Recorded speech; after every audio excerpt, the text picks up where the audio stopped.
Estamos de volta com o Sem Filtro. A nossa entrevistada de hoje é a professora e pesquisadora Elizabeth Rodrigues. Destaco também a participação dos jornalistas convidados para essa roda de conversa Sem Filtro. Lembrando que este programa também está disponível no nosso canal do YouTube e nas mídias sociais. Professora, eu queria avançar um pouquinho mais nessa questão do uso das tecnologias no ensino. Existe uma narrativa, um senso comum de que a sociedade da informação, ela criaria novos paradigmas, por exemplo, de um mundo mais igualitário, solidário, transparente. Mas o mundo que a gente vê hoje, ele também é muito excludente e que nada nos remete a esse igualitário ou homogêneo. Como é que a senhora avalia essa contradição? Realmente, a sociedade do conhecimento é excludente, sim. Ter acesso ao conhecimento é algo que diferencia e cria patamares de desigualdade.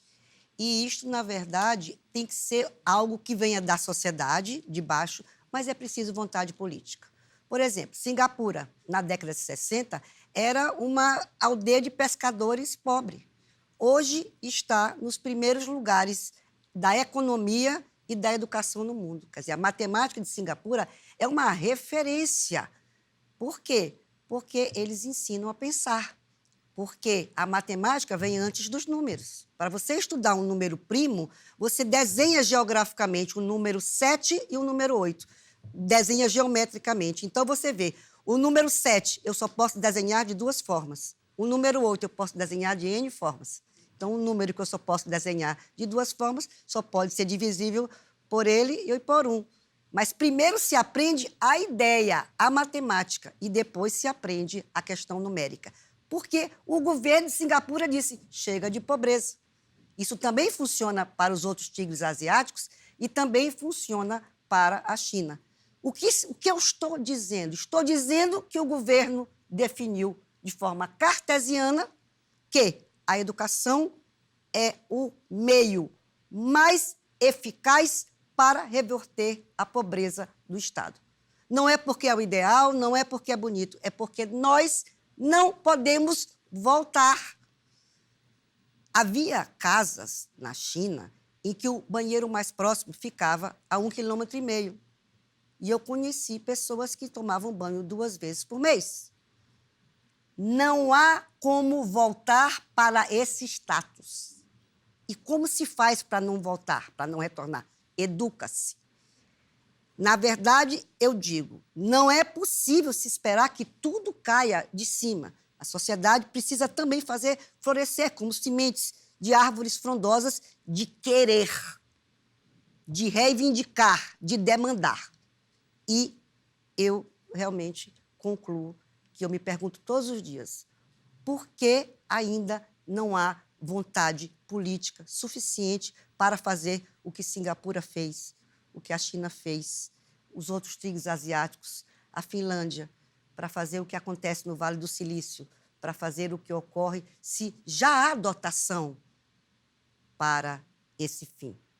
Então, se nós todos no Brasil, diariamente, dirigíssemos esta reflexão nos meios, nas redes, socializando esse nosso querer efetivo, nós um dia chegaríamos lá. Adalberto? Professora, as escolas cívico-militares estão se tornando uma realidade, né, no país. Inclusive, São Luís tem uma promessa, digamos, de instalação de uma delas, desse modelo novo do novo governo, o governo federal. Lembrando que o modelo educacional da década de 70, né, militar também, ele serviu de modelo para outros países, né? É interessante isso.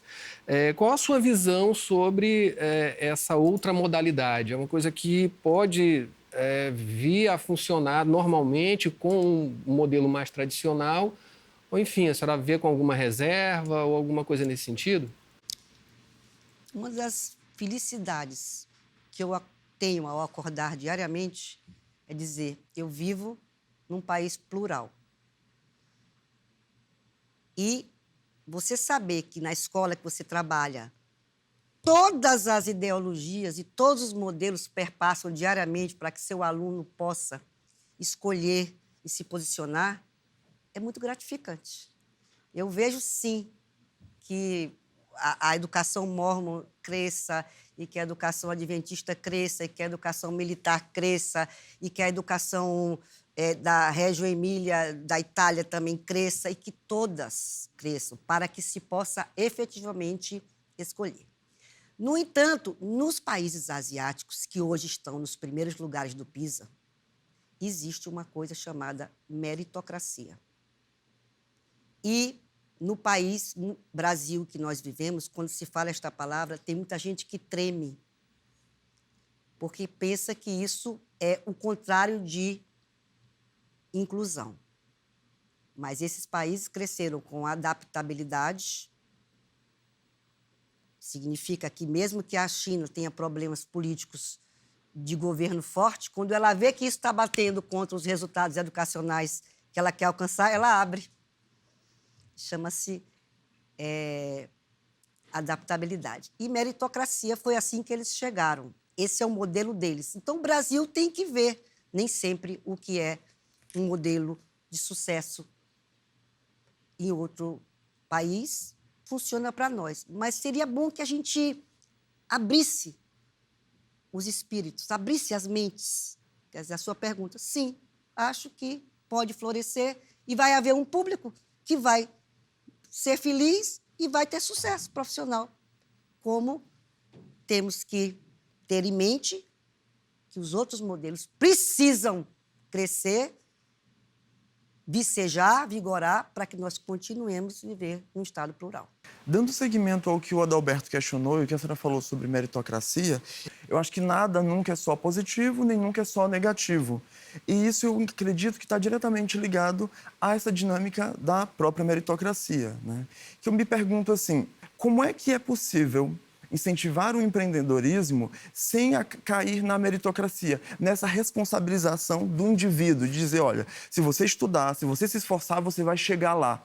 Quando a gente sabe que não é assim tão simples, não é só focado no indivíduo. O indivíduo está incluso num ecossistema social, político, econômico, afetivo, e isso é muito delicado. E é só observar, por exemplo, uma das doenças que tem aumentado, que são os transtornos de ansiedade. Eu tiro pelos meus próprios alunos. Todos os dias aparece um novo dizendo que está com questões ligadas à ansiedade. E isso eu acho que está muito ligado a essa coisa do indivíduo. Então, eu acho que sim, pode ser uma saída, mas será que a gente não pode acabar criando uma sociedade cada vez mais competitiva por conta dessa meritocracia? Então, é algo que, na minha opinião, é paradoxal, porque pode sim ser um caminho, mas, ao mesmo tempo, a gente precisa olhar com muito cuidado. Eu queria saber a sua opinião como educadora e também se a senhora pudesse falar dos projetos que vocês têm desenvolvido nesse sentido para trabalhar essas questões. Bom, interessante muito isso, porque é o processo decisório de um gestor em educação. Exatamente. Qual é o projeto pedagógico que eu vou adotar, né? Aí eu vejo muito no Brasil, nas instituições que eu estudo, que o aluno, por exemplo, de administração, que foi o primeiro curso aqui pontuado, trabalha questões muito bonitas da área e quando chega no final do curso, termina o 8º ou 10º período, pronto, você já estudou tudo, agora vá lá. Aí joga um menino no mercado. E ele disse, eu vou lá, vá lá e faça a sua vida. Aí ele... Esse é um caminho e ele é muito comum no Brasil.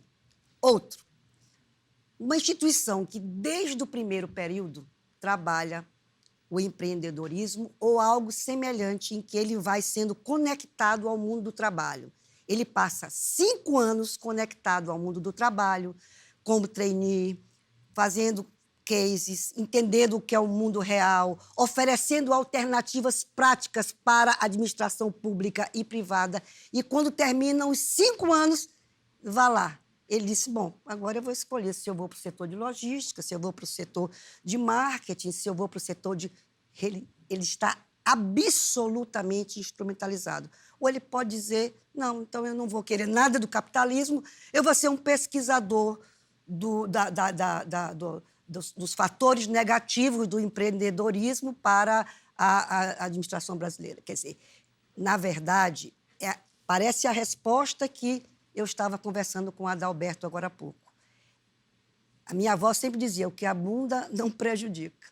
O que quer dizer isso? Se você dá diversas e múltiplas visões e instrumentos para ferramentas o aluno, ele no final vai escolher, não, eu penso que o capitalismo empreendedor é algo que a mim agride e não vou ali.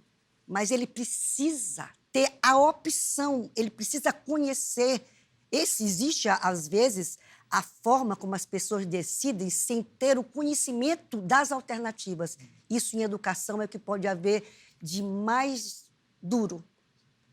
Por que não oferecer todas as oportunidades e, no fim, dar ao jovem a questão da decisão, que o processo decisório é algo que está absolutamente inerente ao curso de administração, por exemplo?